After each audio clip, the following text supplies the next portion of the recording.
Welcome to Informative Knowledge Channel. Please like and subscribe and click the bell button for more upcoming videos. Thank you. Hi guys! Sa video na ito, pag-uusapan natin ang hormonal imbalance. Ano ito, paano ito nangyayari, mga sintomas, at paano natin pwedeng tulungan ang katawan natin na maging mas balanse. Alam nyo ba na ang hormones ay parang chemical messengers sa katawan natin? Sila ang nagkukontrol kung paano gumagana ang utak, puso, balat, buhok, metabolism, mood, at kahit reproductive system natin. Kapag nagkakaproblema sa balance nila, maraming aspeto ng buhay natin ang pwede maapektuhan. Sa simpleng salita, ang hormonal imbalance ay kapag masyadong mataas o masyadong mababa ang mga hormones sa katawan, o hindi gumagana sa tamang timing. Halimbawa, ang cortisol ang stress hormone. Kapag laging mataas, pwede kang maging palaging pagod, irritable, o kahit magkaroon ng problema sa pagtulog. Ang estrogen at progesterone naman sa mga babae ay responsable sa reproductive health at mood.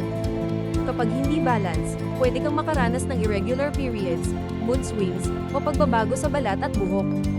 Hindi lang ito nakakaapekto sa physical health, kundi pati sa mental at emotional well-being. Ngayon, bakit nga ba nangyayari ito? Maraming posibleng dahilan. Una, stress. Laging mataas ang cortisol kapag palaging stress, at nakakaapekto sa sleep, mood, at appetite. Pangalawa, diet. Kapag kulang o sobra sa nutrients, naaapektuhan ng insulin, leptin, at iba pang hormones.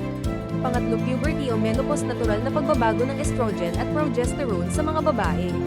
Pang-apat, thyroid problems. Hyperthyroidism o hypothyroidism ay nagdudulot ng fatigue, weight changes, at mood swings. Pang-lima, sleep deprivation. Nakakaapekto sa melatonin at cortisol levels.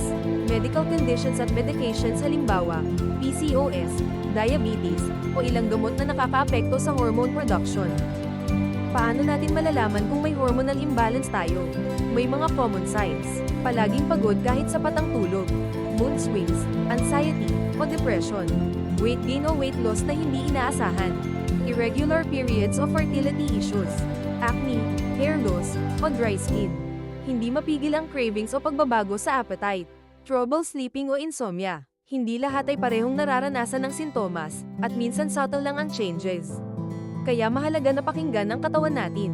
Kapag hindi naayos ang hormonal imbalance, pwede itong mag-lead sa mas seryosong kondisyon gaya ng diabetes, heart disease, osteoporosis, at reproductive health issues. Bukod sa physical health, apektado rin ang mental health. Mas mabilis mapagod, mas prone sa anxiety, at minsan nawawala ang motivation. Paano naman maiiwasan o maayos ang hormonal imbalance? Heto ang ilang tips. Manage stress. Mag-meditate, deep breathing, o light exercise. Balanced diet. Kumain ng fruits, vegetables, healthy fats, at protein. Tamang tulog 7 hanggang 9 na oras per night.